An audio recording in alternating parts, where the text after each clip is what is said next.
सबुठु बड़ कथा जे आउ हाथ गणती माओवादी सरेंडर करिवे सरेंडर नचेत एनकाउंटर सर कथा जे सबुठु बड़ कथा जे अंतिम पर्याय रे ऑपरेशन को पूरा एंडिंग करबा पई कोन माने अल्टरनेटिव वे बाछि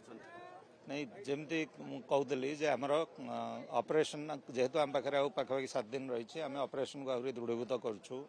आउ जेहेतु नंबर कमी जाइए पाखापाखि लोकेशन आम पाखे कंटिन्यूअसली SIW तरफ इंटेलिजेंस आसूसी से अनुसार आमर SOG DVF CRPF BSF को नहीं आमर अभियान को आम आहरी बढ़ाईछु आउ मोर आशा रही आम सक्सेसफुल हबू ता सहित से आम अपील करूँ जे से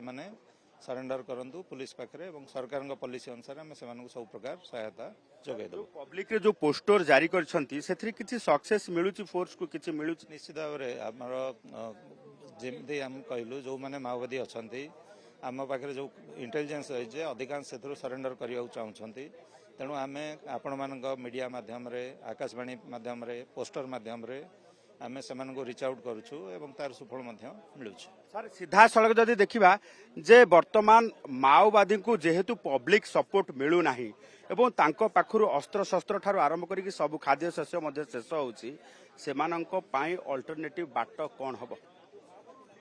निश्चित भाव में डिफिकल्टी जो बढ़ी आम कंटिन्यूअसली जो ऑपरेशनल प्रेशर रोचे बाद ओडिशा रे लोक मान सेमती सपोर्ट नहीं तेणु से बाध्य होती पुलिस पाखे सरेंडर होगा ये सीधा सड़क भाव जदि देखा जे एडीजी ये सूचना वर्तमान जटिल परिस्थिति दे माओ संगठन बंची जाइथिबा से कैडर माने गति करुछंती ना साधारण जनता सपोर्ट मिलुची ना सेमानंक पाखरे खाद्य शस्य अच्छी ना अस्त्र शस्त्र अच्छी एभली परिस्थिति रे सेमानंक पई आत्मसमर्पण ही गोटिए बाट नचेत ऑपरेशन जोरदार हेबो एवं सरेंडर नचेत एनकाउंटर परिस्थिति को भोगिबा को पड़िबो। फुलवाणी कैमरा पर्सन अनंत चंदन पाइक राय OTV।